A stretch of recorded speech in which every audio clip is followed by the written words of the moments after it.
नवेम्बर पहिलारू देशରେ बदलिବ एहीसबू नियम। Hello friends, Odisha संधान TV YouTube channel आपको स्वागत।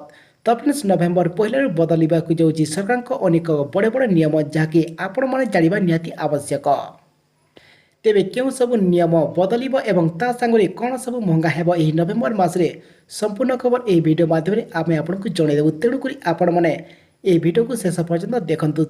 ତେବେ ନଜର ପକାଇବା ପୂର୍ବରୁ ଯଦି ଆମ ଚ୍ୟାନେଲରେ ପ୍ରଥମ ଥର ପାଇଁ ଆପଣ ଭିଡ଼ିଓ ଦେଖୁଛନ୍ତି, ତେବେ ଆମର ଚ୍ୟାନେଲକୁ ସବସ୍କ୍ରାଇବ୍ କରି ପାଖରେ ଥିବା ଘଣ୍ଟି ଚିହ୍ନକୁ ଦବାଇ ଅଲ୍ ନୋଟିଫିକେସନ୍ ଦବାଇ ଦିଅନ୍ତୁ, କାରଣ ଆମେ ଯେଉଁଦିନ ବି ଏମିତି ଆପଣଙ୍କ କାମରେ ଆସିଲା ବୋଲି ଭିଡ଼ିଓ ଆଣିବ, ଆପଣଙ୍କ ପାଖରେ ପହଞ୍ଚିବ ସର୍ବପ୍ରଥମେ। ତ ଭାଇମାନେ, ନଭେମ୍ବର ପହିଲାରୁ ସାରା ଦେଶରେ କିଛି ନୂଆ ନିୟମ ଲାଗୁ ହେବାକୁ ଯାଉଛି, ଯାହାର ସିଧାସଳଖ ପ୍ରଭାବ ପଡ଼ିବ ସାଧାରଣ ଜନତାଙ୍କ ଉପରେ ଏବଂ ଗ୍ୟାସ୍ ସିଲିଣ୍ଡର ବୁକିଂଠୁ ଆରମ୍ଭ କରି ବିଭିନ୍ନ କ୍ଷେତ୍ରରେ ନୂଆ ନିୟମମାନ ଜାରି ହେବ। ତେଣୁକରି ଆପଣମାନେ ଏହି ଭିଡ଼ିଓକୁ ଶେଷ ପର୍ଯ୍ୟନ୍ତ ଦେଖନ୍ତୁ ଏବଂ ଆପଣଙ୍କ ପାଇଁ ଏହି ଖବରଟି ହେଲ୍ପଫୁଲ୍ ହେବ କିମ୍ବା ଆପଣ ଜାଣିବା ନିହାତି ଜରୁରୀ। ତେବେ ନମ୍ବର 1, ଗ୍ୟାସ୍ ଡେଲିଭରି ପାଇଁ ଓଟିପି ବାଧ୍ୟତାମୂଳକ।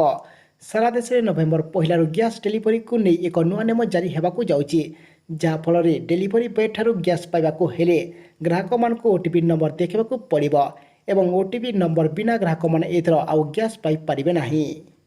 ନମ୍ବର 2, ବ୍ୟାଙ୍କରେ ଟଙ୍କା ଡିପୋଜିଟ୍ ପାଇଁ ଦେବାକୁ ପଡ଼ିବ ଟଙ୍କା। ବ୍ୟାଙ୍କରେ ନିଜ ଟଙ୍କା ଜମା କରିବାକୁ ମଧ୍ୟ ଗ୍ରାହକମାନଙ୍କୁ ଅତିରିକ୍ତ ଚାର୍ଜ ଦେବାକୁ ପଡ଼ିବ ଏବଂ ବ୍ୟାଙ୍କ ଅଫ୍ ବରୋଦାରେ ନିଜ ଆକାଉଣ୍ଟ ଖୋଲିବାକୁ ଗ୍ରାହକମାନଙ୍କ ପାଇଁ ଏକ ବଡ଼ ସୂଚନା। ଏଣିକି ସେମାନେ ନିଜ ଆକାଉଣ୍ଟରେ କେବଳ ମାସକୁ 3 ଥର ଟଙ୍କା ଜମା କରିପାରିବେ ଏବଂ ଯଦି ଏହାଠାରୁ ଅଧିକ ଥର ସେମାନଙ୍କ ଟଙ୍କା ଜମା କରନ୍ତି, ତେବେ ତାଙ୍କୁ ଅତିରିକ୍ତ ଚାର୍ଜ ଦେବାକୁ ପଡ଼ିବ ଏବଂ ଉଭୟ ଋଣ ଆକାଉଣ୍ଟ ସହିତ ସଞ୍ଚିତ ଆକାଉଣ୍ଟ ସହିତ ଏହି ନିୟମ ଲାଗୁ ହେବ। ନମ୍ବର 3, ବଦଳିବ ଟ୍ରେନ୍ ଟାଇମ୍ ଟେବୁଲ୍।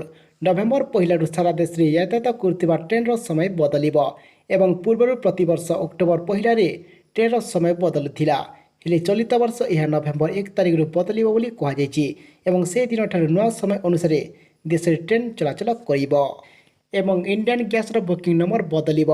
ତେବେ ଇଣ୍ଡିଆନ୍ ଗ୍ୟାସ୍ର ବ୍ୟବହାର କରୁଥିବା ହିତାଧିକାରୀଙ୍କ ପାଇଁ ଏକ ଜରୁରୀ ସୂଚନା। ତେବେ ସେମାନେ ନୂଆ ନମ୍ବର ଜରିଆରେ ଗ୍ୟାସ୍ ବୁକିଂ କରିପାରିବେ। ଏଥିପାଇଁ ଇଣ୍ଡିଆନ୍ ଗ୍ୟାସ୍ ଏକ ନମ୍ବର ଜାରି କରିଛି, ଯାହାର ନମ୍ବର ହେଉଛି 7718955555 ଏବଂ ପୂର୍ବରୁ ବିଭିନ୍ନ ଅଞ୍ଚଳ ପାଇଁ କମ୍ପାନୀର ଭିନ୍ନ ଭିନ୍ନ ଗ୍ୟାସ୍ ବୁକିଂ ନମ୍ବର ଥିଲା, ହେଲେ ଏବେ ସାରା ଦେଶରେ ଏବେ ଗୋଟିଏ ବୁକିଂ ନମ୍ବର ଜାରି କରିଛି ଇଣ୍ଡିଆନ୍ ଗ୍ୟାସ୍। ତେବେ ବଦଳିବ ଗ୍ୟାସ୍ର ଦର ଏବଂ ପ୍ରତି ମାସର ପ୍ରଥମ ଦିନରେ ତେଲ କମ୍ପାନୀମାନେ ଗ୍ୟାସ୍ ଦର ପରିବର୍ତ୍ତନ କରନ୍ତି, ତେଣୁ ନଭେମ୍ବର ପହିଲାରେ ବି ଗ୍ୟାସ୍ ଦର ବଦଳିପାରେ ଏବଂ ତେବେ ଗ୍ୟାସ୍ ଦର ବଢ଼ିବ କି ଖସିବ ସେ ନେଇ ସ୍ପଷ୍ଟ ସୂଚନା ମିଳିପାରିନାହିଁ ଏପର୍ଯ୍ୟନ୍ତ।